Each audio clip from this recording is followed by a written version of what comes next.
बिस्मिल्लाहिर्रहमानिर्रहीम। सर जी, आज हमारी ओरिएंटेशन क्लास है data system and disk fast track की। ठीक है। बुनियादी तौर पे आप लोगों में से हम बेसिकली ये ज्यूम करें कि मैक्सिमम बच्चे वो हैं जिन्होंने अभी पीएससी पास किया है और उन्हें साथ ही सोचा कि हम फास्ट ट्रैक में डेटा का पेपर दे दें। तो इस कॉन्टेक्स्ट में हम ये सारी डिस्कशन कर रहे हैं।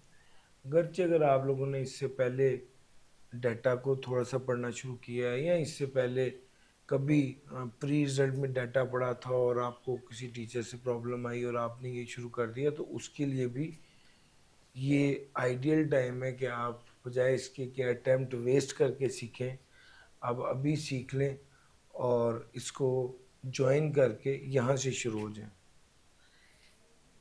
ये वो आखिरी टाइम है जिस टाइम आपको एक फुल फ्लैज बैच मिल रहा है जो 100% कोर्स को कवर करेगा। और मैं फर्स्ट डे की अपनी सारी बात जो है वो बिल्कुल बेसिक लेवल से शुरू करूँगा कि पहले दिन जो जो सवालात आपके ज़हन में डाटा से मुतल्लिक हैं उनको एड्रेस किया जाए। नॉर्मली ये बात करने से पहले आपको ये बताना ज़रूरी है कि मैं कौन हूँ और मैं ये सब्जेक्ट पढ़ा रहा हूँ तो क्यों पढ़ा रहा हूँ। थोड़ा सा तारुफ ये है कि मेरा नाम अली इमरान है, मैं क्वालिफाइड चार्टर्ड अकाउंटेंट हूँ, 2 साल इंडस्ट्री में काम किया है और टीचिंग एक्सपीरियंस मेरा 10 साल का, 10 साल से ज़्यादा ही हो गया अब तो। अगर मैं अपनी एरियाज़ की बात करूँ तो सर, टैक्स, डाटा और ऑडिट, ये 3 कोर एरियाज़ हैं जो मैं डील कर रहा हूँ। Audit assurance and related service CFAP 6 है और merit certificate in principle of taxation in autumn 19 attempt. बच्चों के मेरिट आए हैं टैक्स में, उसकी बात लिखी हुई है। आई कैप में ऑफिशियली जो प्रेजेंटेशन होती है, ऑफिशियली जो रिविंग क्लास होती है, वो 4 साल मैंने कंडक्ट की है। अच्छा, बुनियादी तौर पे तो यार जिस तरह हर बंदा सीए में आता है और सीए शुरू करता है तो उसके जहन में होता है कि यार मैंने सीए क्वालिफाई करना है और इस प्रोफेशन में आगे जाना है। तो बहुत से लोग ये पूछते हैं कि सर जी, आप क्यों टीचिंग में क्यों आ गए। तो सर असल में मैं भी इंडस्ट्री में काम किया है मैंने, बट मुझे टीचिंग करते हुए ऐसा फीडबैक मिला स्टूडेंट्स का कि मुझे टीचिंग से मोहब्बत हो गई, टीचिंग करने लग गया और करते करते मैंने वो जॉब छोड़ दी। मैं एक कंपनी में एस CFO जॉब कर रहा था, तो मैंने वो जॉब छोड़ी और मैं टीचिंग में आ गया, फिर फुल फ्लैश टीचिंग शुरू कर दी। अब टीचिंग में होता ही है कि जो फुल फ्लैश टीचिंग कर रहे होते हैं, फुल टाइम टीचर होते हैं, वो ज़्यादा फोकस्ड होते हैं और अपना मैक्सिमम टाइम इस चीज़ पर गुजारते हैं कि स्टूडेंट की नीड्स को कैसे एड्रेस किया जाए। और मैं हमेशा ये बात कहता हूँ कि जो पार्ट टाइम टीचर है वो सिर्फ 1 घंटा 1.5 घंटा पढ़ाता है, लेकिन जो फुल टाइम टीचर होता है ना, या वो पढ़ाता है या वो सोचता है कि मैंने अपने पढ़ाने के अंदाज को कैसे बेहतर करना है, स्टूडेंट को कैसे फैसिलिटेट करना है। जो पार्ट टाइम टीचर होता है वो सब्जेक्ट के बारे में सोचता है, जो फुल टाइम टीचर होता है वो स्टूडेंट के बारे में सोचता है कि स्टूडेंट की क्या नीड है, किस तरह से स्टूडेंट को एड्रेस किया जा सकता है। तो बुनियादी तौर पे एक शौक और एक जो जेन्युइन बात है उसमें शौक से ज़्यादा ये कि स्टूडेंट का ओवरवेलमिंग फीडबैक था कि पढ़ाना है पढ़ाना है पढ़ाना है, तो मैं भी उसमें इन हो गया और अल्हम्दुलिल्लाह आज 10 साल का अर्सा बीत गया और पढ़ा रहे हैं। अच्छा, अब अगली बात जो आपके साथ डिस्कस करनी चाहिए वो ये है कि डेटा सिस्टम एंड रिस्क में, मतलब सबसे पहली बात है कि डेटा सिस्टम एंड रिस्क ये है क्या। नहीं सॉरी,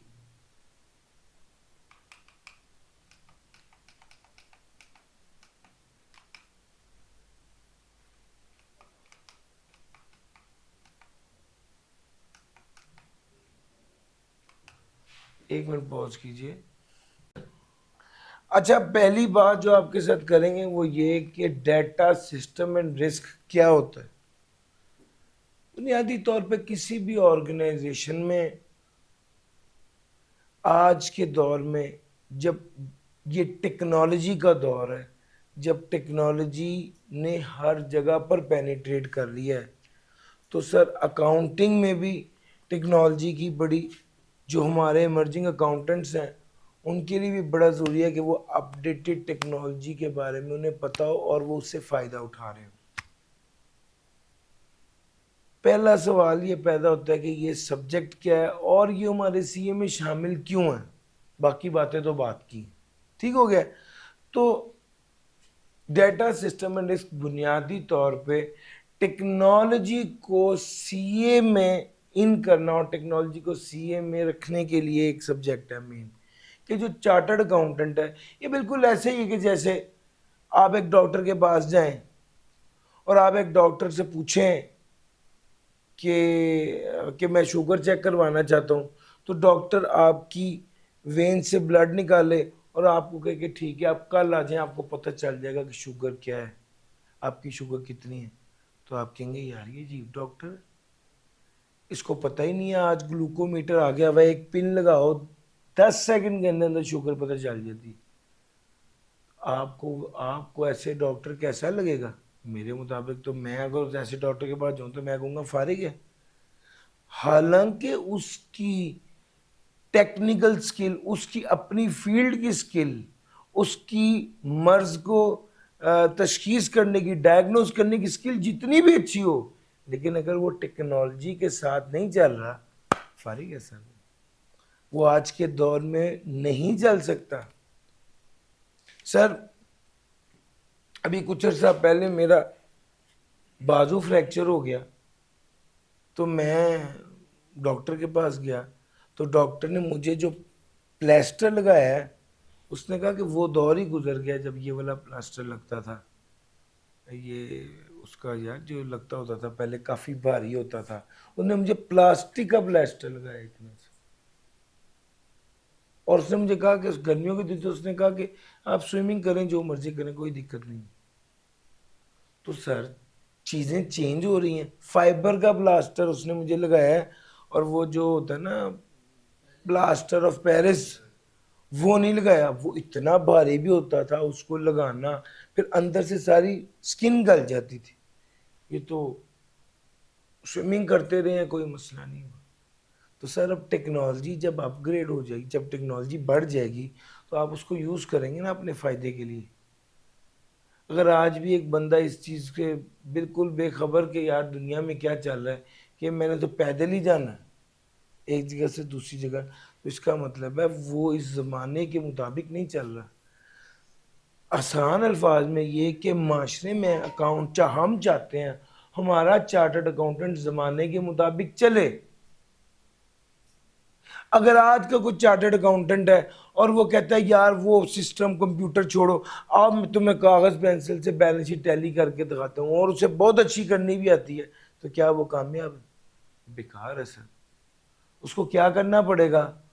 उसको इन लाइन रहना पड़ेगा, जो करंट टेक्नोलॉजी है उसके मुताबिक अपने आप को अपग्रेड करना पड़ेगा। उसको देखना पड़ेगा कि आज टेक्नोलॉजी कहाँ पर है और मैंने किस तरह से उस टेक्नोलॉजी को इस्तेमाल करना है ताकि मैं बेहतर अकाउंटेंट बन जाऊं। मेरा पॉइंट समझ आ रहा है?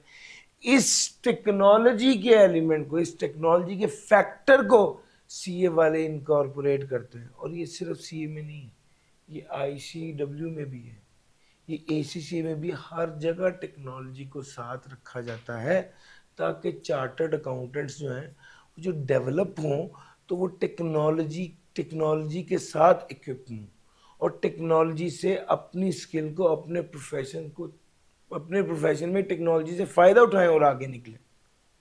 मेरा पॉइंट समझ आ रहा है? तो भाई इस चीज़ को अपने, इसलिए बेसिकली ये नहीं, और ऐसा नहीं कि पहली बार हुआ है, ये कुछ अर्सा पहले मॉड्यूल ई जो आपका सी फैप है उस लेवल में पेपर था डाटा सिस्टम एंड रिस्क का, और 3 साल हमने ये पेपर डील किए। तो भाई टेक्नोलॉजी जो है वाला पेपर पहले भी था, दरमियान में कुछ अर्सा आया, उस तरह से नहीं था, और अब इन्होंने दोबारा C-FAB 3 टेक्नोलॉजी का पेपर इन कर दिए। तो डाटा सिस्टम एंड रिस्क में डाटा से मुराद वो पीस ऑफ इंफॉर्मेशन है जो कि ऑर्गेनाइजेशन में जनरेट होता है। सिस्टम से मुराद वो निज़ाम है जिसके ज़रिए वो इंफॉर्मेशन जनरेट होती है।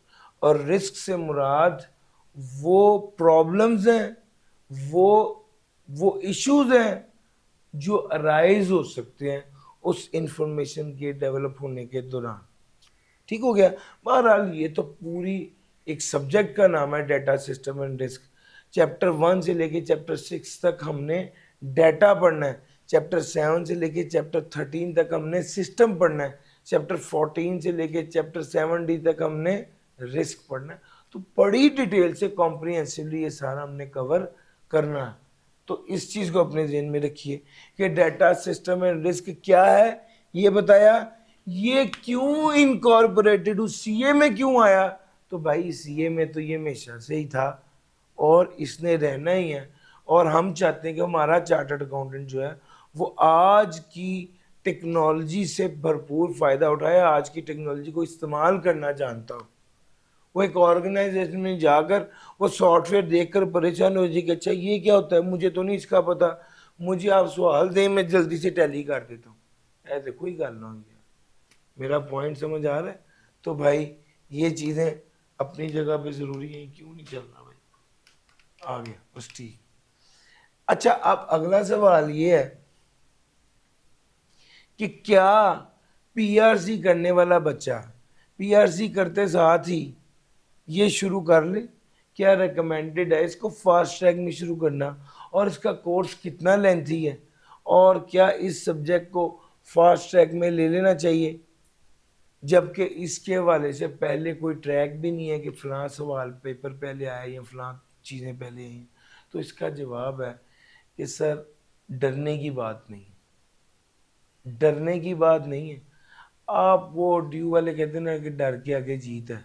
तो सर जी आप चुप करके इस सब्जेक्ट को रखें। मेरे मुताबिक सबसे कम सिलेबस इसका है, पहले 4 सबसे कम सिलेबस इसका है। आपने इंटरेस्ट में, ये मेरे मुताबिक वो पहला सब्जेक्ट है जो कि चॉइस होनी चाहिए किसी स्टूडेंट की, वो फास्ट ट्रैक में रखे। अगर इसके बाद कोई दूसरा है तो वो टैक्स है। तो टैक्स और डाटा ये 2 सब्जेक्ट्स हैं जो कि फास्ट ट्रैक के सब्जेक्ट्स हैं, फास्ट ट्रैक में रख के पढ़े जा सकते हैं। अगर कोई बच्चा हर रोज 6 से 8 घंटे पढ़ सकता है तो उसको टैक्स और डाटा दोनों पिक करके फास्ट ट्रैक में भी होना चाहिए। हाँ, अगर कोई बच्चा समझता है कि कैसे इसको लेके चलना है, या वो कहते जी मैं नहीं रोज 8 घंटे पढ़ सकता, तो वो एक सब्जेक्ट रखे। ठीक हो गया। घरचे फर्स्ट अटेम्प्ट रखना चाहिए। कुछ बच्चे जो हैं वो मतलब होता है ना, बाज़ वक़्त इंसान किसी अनसीन की फियर में होता है, सर ये इससे पहले सब्जेक्ट रहा है, हमने पढ़ाया है। और एक बच्चा मुझे आगे कहने लगा कि सर जी आप तो फिर आप ये पहली बार पढ़ा रहे हैं। मैंने कहा सर 3 बैच मेरे फ्री में, 1 बैच नियर पियर पे, 1 बैच पोस्ट में, ये मैं 6ठी बार पढ़ा रहा हूँ।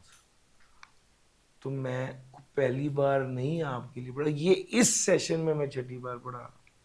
तो सर जी हम तो इसको इतनी बार स्टूडेंट्स के सामने प्रेजेंट कर रहे हैं और लेकर चल रहे हैं कि अभी तो सारी चीज़ें आपके लिए बिल्कुल स्मूथ और इजी होनी चाहिए, कोई दिक्कत नहीं है। मतलब ऑब्वियसली जो चीज़ पहली बार नई इंट्रोड्यूस होती है तो कुछ लोगों को प्रॉब्लम हो सकती है, लेकिन ये तो आप पर है ना कि आप उसे कितनी तेज़, कितनी जल्दी लर्न करते हैं और कितनी जल्दी पढ़ाते हैं। हमने तो मोरलेस सिर्फ ये देखना था कि चेंज कहाँ पर है, उसको चेंज को इनकॉर्पोरेट कर लिया।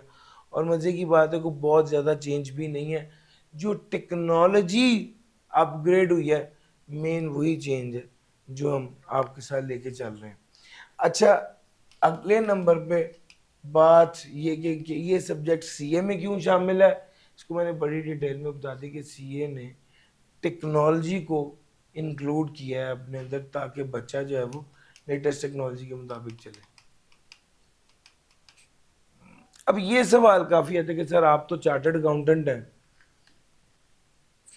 आप क्यों इस सब्जेक्ट को पढ़ाते हैं? सर आप सब्जेक्ट, किसी भी सब्जेक्ट स्पेशलिस्ट के लिए कौन कौन सी चीज़ें इंपॉर्टेंट हैं जो उसको कंसिडर करनी चाहिए? चीज़ नंबर 1, क्या उसे उस सब्जेक्ट की नॉलेज है? चीज़ नंबर 2, क्या उसे सब्जेक्ट का एक्सपीरियंस है? चीज़ नंबर 3, क्या ये किस तरह टेस्ट होगा? क्या आपका इसके बारे में क्या ख्याल है? तो सर इसका जवाब ये है कि सर हम तो सी फैब लेवल पर इसको डील कर रहे थे, आपका तो कैफ लेवल है, लेवल भी छोटा है। दूसरे नंबर पे सर हमने थ्रू आउट, अच्छा मैं डेस्कॉन पर था, ऑडिट पर था, और ऑडिट पर जाते, ऑडिट पर हमारे हमारे उसके दौरान ऑडिट, एक बार ऑडिट किया तो एक सॉफ्टवेयर इम्प्लीमेंटेड था, दूसरी बार किया तो ईआरपी इम्प्लीमेंटेड था। तो वो सारे आईटी के फेजेस जो हैं वो हमने खुद देखे और उसका ऑडिट किया। तीसरे नंबर पे जो सबसे इम्पोर्टेंट बात है जो मैं समझता हूँ कि हम जब 10 साल से कोई किसी इंस्टीट्यूशन के साथ कनेक्टेड होते हैं और उसके मुख्तलिफ सब्जेक्ट्स पढ़ा रहे होते हैं, तो एक टीचर को बहुत बेहतर तरीके से आइडिया होता है कि किस तरह से आई कैप ने इसको टेस्ट करना है। आप मेरा पॉइंट समझ रहे हैं? तो बाज़ों का सिर्फ नॉलेज इंपॉर्टेंट नहीं होती, बल्कि किस तरह उसको टेस्ट करना है ये अपनी जगह पे बहुत इंपॉर्टेंट है, और वो चीज़ें इंशाल्लाह हम आपके लिए पूरी कर रहे होंगे।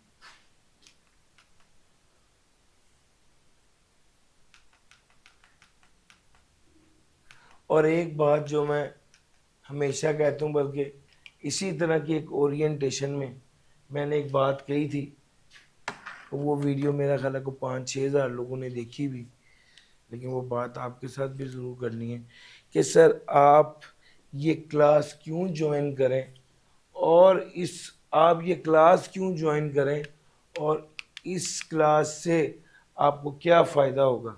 मैं ये बात बच्चों को ऐसे कहता हूँ कि सर जी ये टेक्नोलॉजी का पेपर है,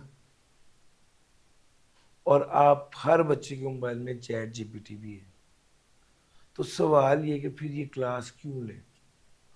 अगर चैट जीपीटी से हर चीज़ का जवाब मिल सकता है और चैट जीपीटी आपको सिखा सकता है, तो फिर क्लास तो नहीं लेनी चाहिए। अभी तो ऐसा दौर चल रहा है कि आप कोई भी अकाउंटिंग का सवाल उठा के चैट जीपीटी पे लोड करके कि उसको सॉल्व कर दो, वो सॉल्व कर देगा। फिर उसके बाद उसको कहें हर स्टेप को एक्सप्लेन भी करो, वो एक्सप्लेन भी करेगा। फिर उसके बाद क्या, अच्छा मुझे उर्दू में सारा ये बता दो, उर्दू में बता देगा। सवाल ये कि अगर ये सब कुछ अवेलेबल है तो फिर कोर्स क्यों लें? सर अली इमरान से पढ़ें क्यों? या सर अली इमरान आपको क्या वैल्यू एडिशन दे रहे हैं जो सर अली इमरान से पढ़ा जाए? समझ आ रही? सवाल समझ आ गए? क्या ये आपका सवाल है, यस और नो, कि आप तो बस आ गए हैं कि ठीक है क्लास पढ़नी? सर जो बंदा सर्विस दे रहा है उसको एग्जैक्टली पता होना चाहिए कि मैं क्या वैल्यू डिलीवर कर रहा हूँ और क्या वैल्यू स्टूडेंट तक पहुँचनी चाहिए, तो ही उसका फ़ायदा है, वरना तो उसका फ़ायदा ही नहीं है। सर पॉइंट समझ रहे हैं?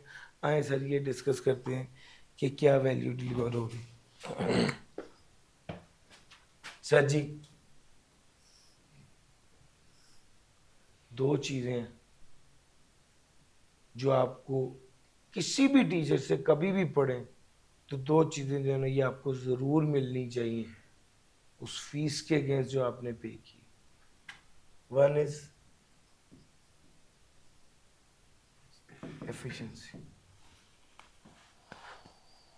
आज जबकि बात को समझना बड़ा इंपॉर्टेंट है, और आपको लगता है कि मैं चैट जीपीटी से भी चीजें समझ सकता हूं, तो फिर किसी टीचर के पास क्यों आए? इसका पहला जवाब है वो आपका टाइम सेव करेगा।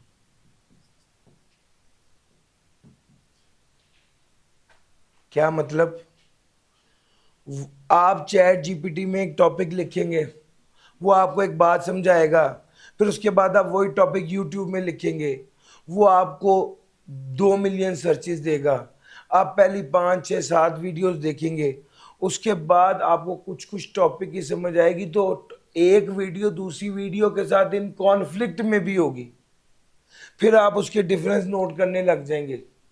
सर एक टॉपिक जो टीचर ने आपको 15 मिनट में सिखाना था, आप उस पर रिसर्च करेंगे तो आपको 2 घंटे लग जाएंगे, और फिर भी कुछ सवालात रह जरूर जाएंगे जिसके लिए अल्टीमेटली आपको टीचर की सपोर्ट की जरूरत होगी। तो टीचर ने अल्टीमेटली सबसे अहम काम ये किया, आपका टाइम सेव कर दिया, आपके कॉन्सेप्ट्स क्लियर कर दिए, आपके जहन में जो सवाल था उसकी सारी क्यूरीज को एड्रेस किया। ये सबसे अहम बात, टाइम कम। उसने 1 घंटे में जो आपको पढ़ाना है ना, वो आपने 4 घंटे सर्च करके सीखना, और फिर भी कंफ्यूजन रहेगी। ये सबसे पहली बात।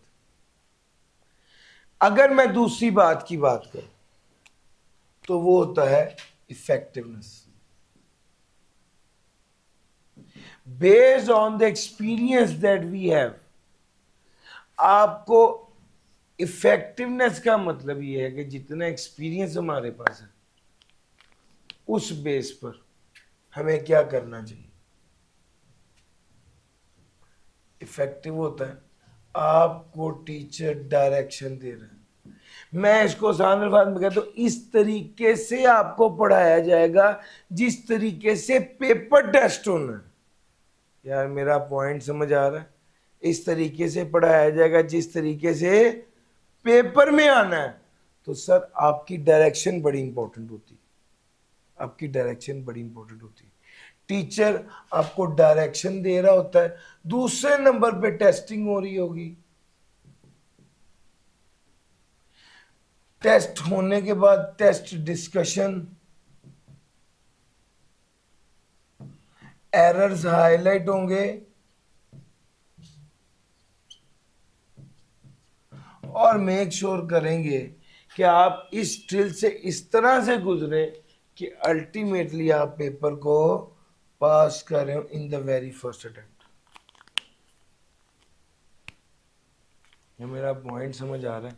सर ये असल थीम है और ये असल चीज। क्या आप मुझसे पूछे कि सर हम क्लास क्यों लें? क्योंकि देखें, मैं एज ए सर्विस प्रोवाइडर ये सारी चीज़ें खुद सोचता हूँ कि यार ये तो चैट जीपीटी भी आ गया, फॉर एग्जांपल ये तो यूट्यूब में भी चीज़ें मौजूद है, और टॉपिक ऐसा है ना, जैसे टैक्स है, टैक्स अपडेट हो जाता है। जब टैक्स अपडेट हो जाना है तो पुराना वीडियोस पड़ी होंगी, वो यूट्यूब में काम की नहीं, वो ऑब्सोलीट हो जाएंगी, वो फारिग हो जाएंगी।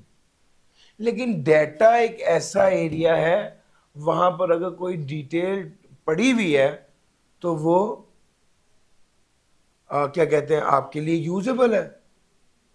लेकिन ये बात डिटरमिन करना कि किस हद तक चाहिए, ये बड़ा जरूरी है। सर टीचर को पता है, अली इमरान को ये पता है कि यार अली इमरान बच्चे को देख रहा है, आगे तक सीए बन के 10 साल गुजार चुका हुआ है, उसे पता है कि चार्टर्ड अकाउंटेंट को टेक्नोलॉजी की कितनी इंफॉर्मेशन होनी जरूरी है और कितनी उसको सिखानी जरूरी है।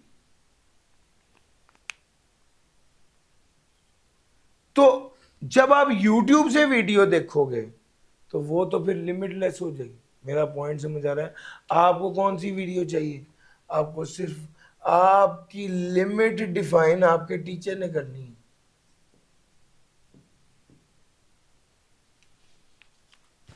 यार मेरा पॉइंट समझ आ रहा है? ये वो चीज है, ultimately this leads to time saving और अल्टीमेटली एफिशिएंसी। तो टीचर डिटरमिन करता है कि आपने क्या पढ़ना है, कैसे पढ़ना है, कितनी देर पढ़ना है, और किस तरह से पेपर आ सकता है और किस तरह से सवाल पूछे जा सकते हैं, उस अंदाज से पढ़ाया जाए, एमसीक्यूज टेस्ट किए जाए, क्लास में डिस्कशन की जाए, और स्कोप डिफाइन करना कि यार नहीं इतना पढ़ना है, आपने सॉफ्टवेयर डेवलपमेंट नहीं सीखनी।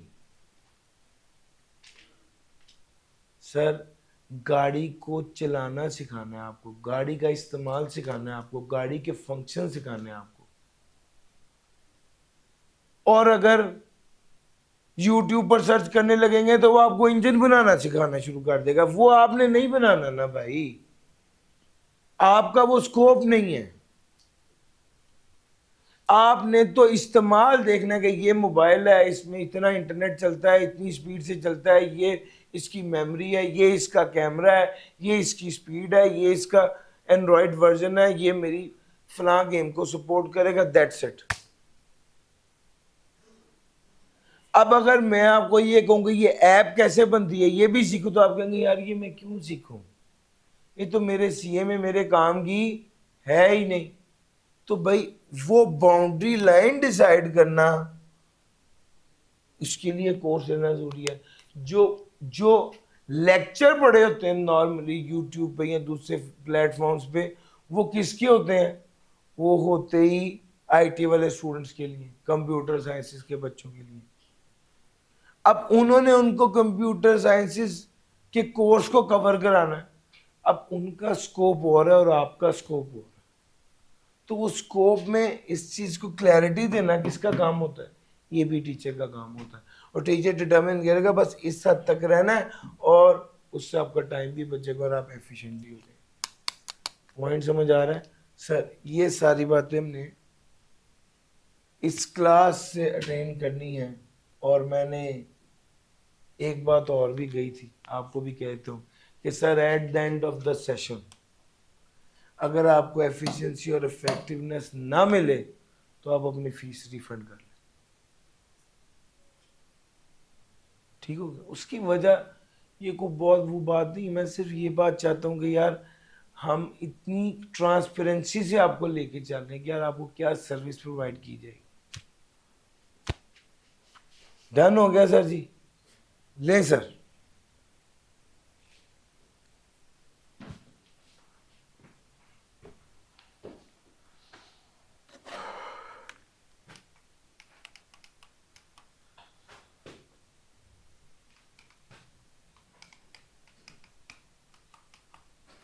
जी सर, अगला एक सवाल जो काफी पूछा जाता है कि क्या ये सब्जेक्ट डिफिकल्ट है या क्या ये सब्जेक्ट जो है वो पास हो जाएगा आराम से। तो इसका जवाब है कि सर हर सब्जेक्ट की एक नेचर होती है, अगर आप उसमें इंटरेस्ट लेने लग जाए ना तो वो आप उस सब्जेक्ट की डेप्थ में चले जाएं तो आपको उसमें मज़ा आने लग जाता है, आप नई चीज़ें सीखने लग जाते हैं और उस सब्जेक्ट के अंदर डूबते हैं तो पास होना को मेन टारगेट ही नहीं रहता, आप बहुत कुछ सीख जाते हैं। बिल्कुल इसी तरह सर ये एक सब्जेक्ट है और इसकी नौयत है, ये टेक्नोलॉजी से रिलेटेड है।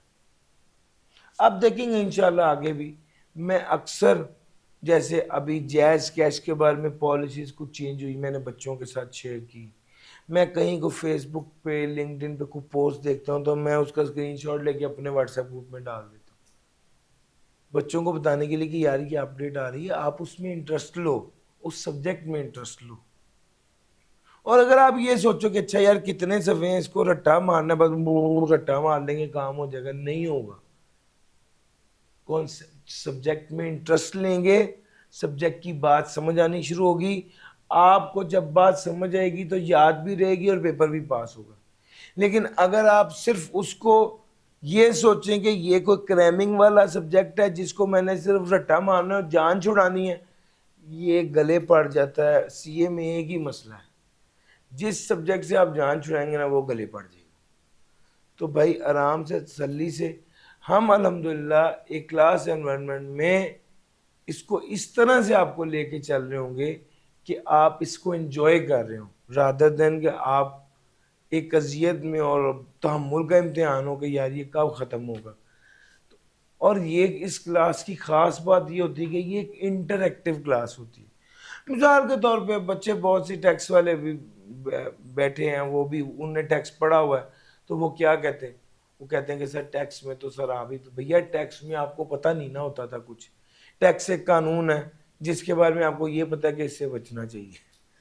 तो जो टीचर आया उसने जो पढ़ाया आपने क्या कहा, आपने कहा ठीक है सर। लेकिन टेक्नोलॉजी तो ऐसी चीज है, आपके मोबाइल में आपकी जेब में ऐप्स है, मुख्तलिफ बातें हैं, चैट जीपीटी है, इंटरेक्शन है।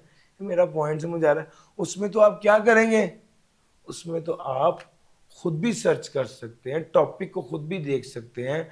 आपने पढ़ा है, आपने घर जाके चैट जीपीटी की से को बात पूछ ली, उसको देख ली, कोई मसला आया उसको डिस्कस किया। Yes, we are open to any sort of discussion. और आपने जब उसको डिस्कस किया उससे एक नई बात, तो ये वाली क्लास एक आम क्लास के मुकाबले में ज्यादा इंटरेक्टिव होने वाली है इंशाल्लाह। पॉइंट समझ रहे हैं? तो इस क्लास में मैं आपसे ये एक्सपेक्ट नहीं करता कि आप पैसिव होके पीछे बैठ जाएं और देखें कि सर क्या कर रहे हैं, बस जो कर रहे हैं अल्लाह का शुक्र है ठीक है ना। इसमें आप एक्टिवली टॉपिक पढ़ा, उस टॉपिक को देखें, उसको उसको समझें, और समझने में जहां पर मसला है, कंफ्यूजन है, पूछें। इंटरेस्ट लेंगे आपको मजा आएगा, मजा आएगा, सब्जेक्ट पे आपकी ग्रिप हो जाएगी। आपके सब्जेक्ट पे ग्रिप होगी, पास लेना इसका बड़ा छोटा सा फायदा है, पास होना। अब आगे जब भी जा रहे हो, आपको लेटेस्ट पता हो कि यार मैं इस इदारे का ऑडिट करने आया हूं, इस इदारे में ये चीज चल रही है, इससे अगला वर्जन क्या है आपको पहले ही पता होना चाहिए।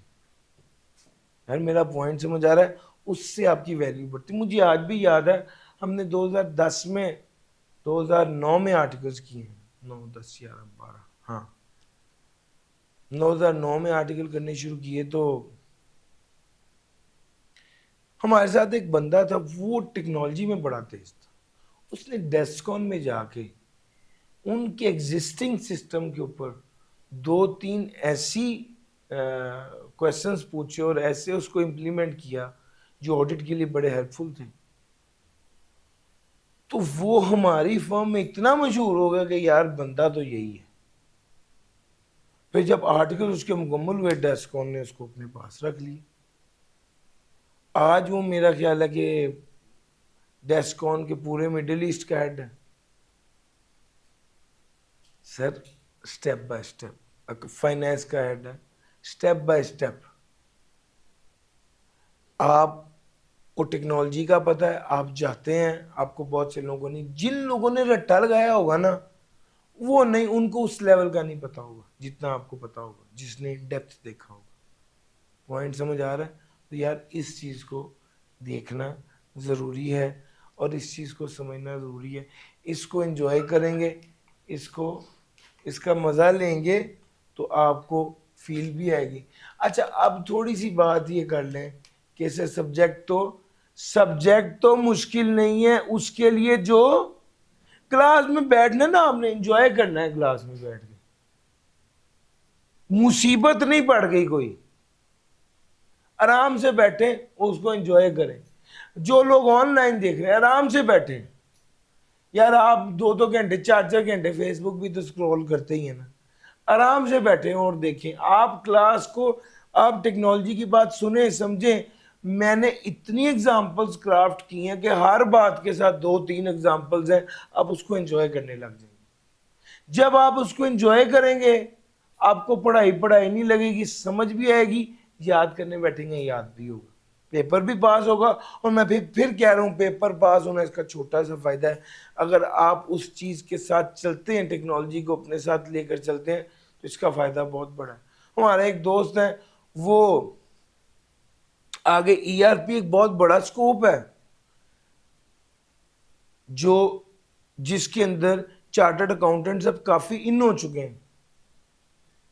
अब जिस बच्चे को टेक्नोलॉजी का शौक हो, उसको यहां पर पढ़े, बेस बने, आगे ईआरपी में आर्टिकल्स हो जाए तो बड़ा ब्राइट फ्यूचर है। सर मेरा पॉइंट समझ आ रहा है? तो यहां पर इस पॉइंट ऑफ टाइम पर बस एक चीज कहूंगा, डिफिकल्ट कुछ नहीं होता। आप उस सब्जेक्ट के साथ चलते हैं, उसको कबूल कर लेते कि हाँ मैंने इसको पढ़ना है, समझना और लेके चलना, वो क्रूशल। सर समझ गए? ले सर, सिलेबस कंटेंट की अगर मैं बात करूं तो ये बात पहले कर ली है, डाटा सिस्टम एंड रिस्क है। डाटा पहले 6 चैप्टर है, अगले 7 से लेके 13 तक सिस्टम है, और उसके बाद 14 से 17 तक risk. Testing in the I cab exam, I cab exam की टेस्टिंग की अगर मैं बात करूं तो वो कहता है 15% MCQ based, 85% theory based. Sir ji I कैब, मैंने आपके पास एक किताब है DSR हेल्प बुक, ये किताब आपने ले लेनी है, आपकी सारी स्लाइड्स इसके मुताबिक होगी। हाँ, कुछ जगहों पर मुझे लगा है जहाँ पर चेंज करने की ज़रूरत होगी वहाँ पर मैं आपको एडिशनल नोट्स दूंगा, उसकी क्लास फिजिकल क्लास में बच्चे बैठों को तो मैं प्रिंट भी दूंगा और ऑनलाइन वालों के लिए PDF भी शेयर करूंगा। कुछ ऐड ऑन केस स्टडीज़ होंगी, कुछ एग्जांपल्स होंगी, इंशाल्लाह स्लाइड्स शेयर करूंगा। हमने बड़ी डिटेल में इसकी स्लाइड्स बनाई हैं, हर एग्जांपल के हिसाब से कोशिश किया कि हम स्लाइड बनाएं और आप लोगों को साथ लेके चलेंगे इंशाल्लाह। Testing in the I cap exam कितनी है? 15% MCQs और 85% थ्योरी बेस्ड। आपकी किताब में लास्ट में मैंने वो जो आई कैप ने मॉडल पेपर दिया उसको ऐड कर दिया। तो ये वाली बात के सर आई कैप में सवाल कैसे आने हैं आपको भी पता होना चाहिए। आपको मैं बताता चलूं कि ये जो एरिया है ना, पहले 1 से लेके 13 तक, इन दोनों में से ज्यादातर सवाल जो आने हैं वो क्रैमिंग या क्रैमिंग टाइप आने हैं। हाँ, ये वाला जो एरिया है इसमें से ज्यादातर केस स्टडीज आनी। पॉइंट समझ आ रहा है? तो आपको बड़ा क्लैरिटी के साथ पता होना चाहिए कि किस टाइप के सवाल आने। बहरहाल 15% MCQs है, 85% थ्योरी बेस्ड है और तकरीबन 70%, 60 to 70% तो प्योर रट्टे वाला आना और तकरीबन 30% का मार्जिन है कि थोड़ा ये स्टडी टाइप आनी। अच्छा जी, अब सर हम लोगों की अप्रोच क्या होगी? सर अप्रोच सिंपल है, ये वाली किताब DSR हेल्प बुक फोकस होनी चाहिए आपकी। लेक्चर लें, लेक्चर के साथ भी और लेक्चर के बाद भी क्या करना है? नोट्स, बुक लाजमी, किताब पढ़नी है। मैंने अपनी सारी स्लाइड्स को इसके साथ क्या किया है? इंटैक्ट किया है। जो सामने स्लाइड पे पढ़ा रहूंगा वही आपकी किताब में होगा। अब जब आप सामने स्लाइड पर मैं पढ़ रहा हूँ और आप देख रहे होंगे, वही जब दोबारा किताब में पढ़ेंगे तो आपको याद करने में बड़ी आसानी होती है। स्टूडेंट रेगुलरली क्लास में आए, रेगुलर टेस्ट दे, फर्स्ट एडिशन है इसका, इसको पढ़े। सर कोई सवाल आपका जो आप पूछना चाहें मैं हाजिर हूं।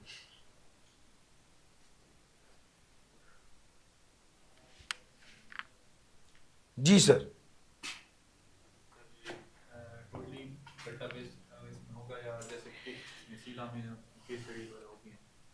30 नंबर अपने जिन में रखें, 30 नंबर की केस स्टडी है, बाकी 70% क्रैमिंग है। यार एक चीज को समझें सर, क्रैम सिर्फ वो चीज होती है या रहती है जिससे आप लॉजिकली एग्री करते हैं। ऐसे मुंह उठा के रटा कितना लगा सकते हो यार आप? ये तो एक फजूल बात है। असल बात यह है कि मैं ना इस बात को ऐसे बताता हूं कि भाई आप बैठे हो क्लास में, बात ध्यान से सुन रहे हो, बात पिक कर रहे हो और आपकी अक्ल मान रही है हाँ जो सर कह रहे हैं ये बात ठीक है, मैं भी इससे लॉजिकली एग्री करता हूं। उसके बाद से आपको याद होने का ये पहला स्टेप है। जब आप एग्री करते हैं आपकी खोपड़ी मानती है हाँ ऐसे होता है। मैं बिल्कुल इसको ऐसे समझाता हूं कि ये मार्कर है, अगर मैं इसे छोड़ूंगा तो आपको पता है ये नीचे जाएगा, और मैं आपको कहूँ ये मार्कर है, अभी मैं इसको हाथ से छोड़ूंगा ये ऊपर जाएगा, फिर उसके बाद राइट जाएगा, फिर उसके बाद लेफ्ट जाएगा, फिर लेफ्ट जाने के बाद फिर राइट जाएगा। अब जब मैंने आपको कहा ना कि ये मार्कर जब मैं छोड़ूंगा ऊपर जाएगा तो आप चाहोगे, उसके बाद मैंने कहा ये लेफ्ट जाएगा, अब आपका खोपड़ी बंद हो गई, क्योंकि आप अभी उस दुश्वारी से निकल ही नहीं रहे कि ये नीचे जाना है या ऊपर जाना है। यार ऐसा ही है ना। तो बुनियादी तौर पे जब आप मेरी बात से एग्री नहीं कर रहे और आप सोचो इसे नीचे जाना चाहिए, सर ने कह दिया ऊपर जाएगा, इसके बाद मैंने आपको जो कहा पहले लेफ्ट बाद में राइट फिर लेफ्ट, ये बात अब आपकी समझ में आई नहीं रही, ना आपके दिमाग में बैठेगी ना आपको याद रहेगी। क्यों? क्योंकि पहले ही आप एक चीज से डिसएग्री कर चुके हैं। अब वो डिसएग्रीमेंट के बाद जो अगली बातें हैं फायदा ही नहीं है सर उसका, वो आपके दिमाग में नहीं बैठेंगे। ये होती है असल प्रॉब्लम। जो चीज़ आपको याद नहीं हो रही थी इसलिए नहीं हो रही थी कि आप लॉजिकली उससे एग्री नहीं करते, या आप उसमें इंटरेस्ट ही डेवलप नहीं करते और आप कहते यार छोड़ो पता नहीं क्या है, 7 लाइनें मैं याद कर लेता हूँ। सर वो बिल्कुल बेकार है। सर आप पहले तो कैट टेस्ट नहीं हुआ, इसके पास पेपर्स कैट के लिए हुए, आप बता रहे थे मॉडल पेपर के बारे में। मॉडल पेपर है, वीकली टेस्ट है हमारे, हम वीकली टेस्ट कंडक्ट करते हैं एग्जैक्टली मॉडल पेपर के पैटर्न पे। आई कैप में दिया है आई के अपने मॉडल पेपर दिया, किताब में मैंने लास्ट में डाला हुआ। टेस्टिंग होगी, उस टेस्ट पर बाकायदा आई कैप के पैटर्न पे हमने आई कैप के पैटर्न को देखा है कि कितने परसेंट केस स्टडी है, कितने परसेंट थ्योरेटिकल है, और उस पैटर्न पे ही एग्जैक्टली उसके टेस्ट में, ठीक। तो वो साथ के साथ आपकी तैयारी होती रही सर। और बस जी सर, अगली बात मैं आपसे पूछ लेता हूँ, आप नहीं पूछ रहे सर। आप as a teacher sir Ali Imran से क्या एक्सपेक्ट करते हैं? ऑनलाइन वालों, आपने मुझे व्हाट्सएप करना है, आप इसको पॉज कर दें, मैं ज़रा बच्चों से पूछ लूँ।